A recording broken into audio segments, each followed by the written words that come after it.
Hello everyone, this is Fancy from evenhappy.in. Coming to question number 2, exercise 6.4.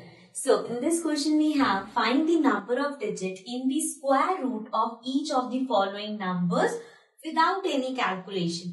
अब आपको बताना है कि यहाँ पे जो नंबर्स गिवन है इनका जो स्क्वायर रूट होगा वो कितने डिजिट का होगा, लेकिन कैलकुलेट करके नहीं, मतलब स्क्वायर रूट निकाल के नहीं बताना, ऐसे ही बताना है बिना कैलकुलेशन के।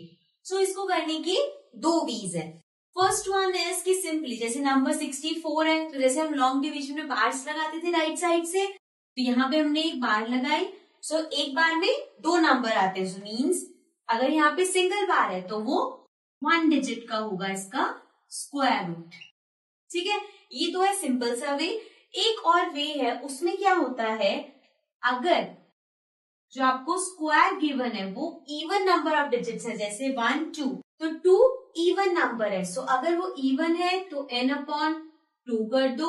अगर ऑड है, जैसे कि अगर डिजिट्स 1 2 3 है तो 3 is an odd number, so n+1/2। ठीक है, सो ये दोनों फॉर्मूले से कर सकते हो, ये सबसे सिंपल वे है, बाहर लगा के पता चल जाएगा। अब इसी को अगर हम फॉर्मूले से करते तो ये 2 डिजिट्स है, सो 2/2 क्या होता, again 1 digit. Now moving to the second part. Second part में यहाँ पे 3 नंबर्स हैं, सो 1 2 दो बार लगेंगे इसमें। सो मीन्स इसका जो स्क्वायर रूट होगा वो 2 डिजिट का होगा। और यही चीज अगर मैं फॉर्मूले से करती, सो यहाँ पे 3 डिजिट्स हैं, 3 + 1/2 which is 4/2 which means 2 digits. So same thing. Moving to the third part. Again let's put the bars.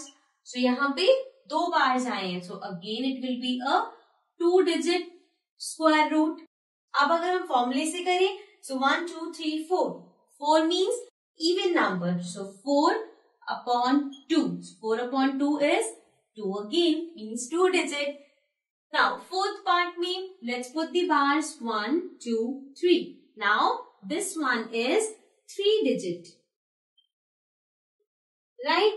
अब इसको अगर मैं फॉर्मूले से करूं, so 1 2 3 4 5, 5 digit means 5 + 1/2 which is 6/2, that is 3. ठीक है, so means दोनों में से 3 ही आएगा। Now the last part में again 1 2 3, so ये कितने डिजिट्स का है, 3 डिजिट्स का। एंड अगर फॉर्मूला से देखें तो 1 2 3 4 5 6 digits means 6/2 which will again be 3। ठीक है, सो इसको गेस करने का सबसे इजी वे है, बार्स लगा के देख लो, राइट साइड से पेयर्स बनाओ। अदरवाइज अगर इवन डिजिट्स है तो n/2, और डिजिट्स है तो n+1/2। So this was question number 2 of exercise 6.4. Now let's come to the next question.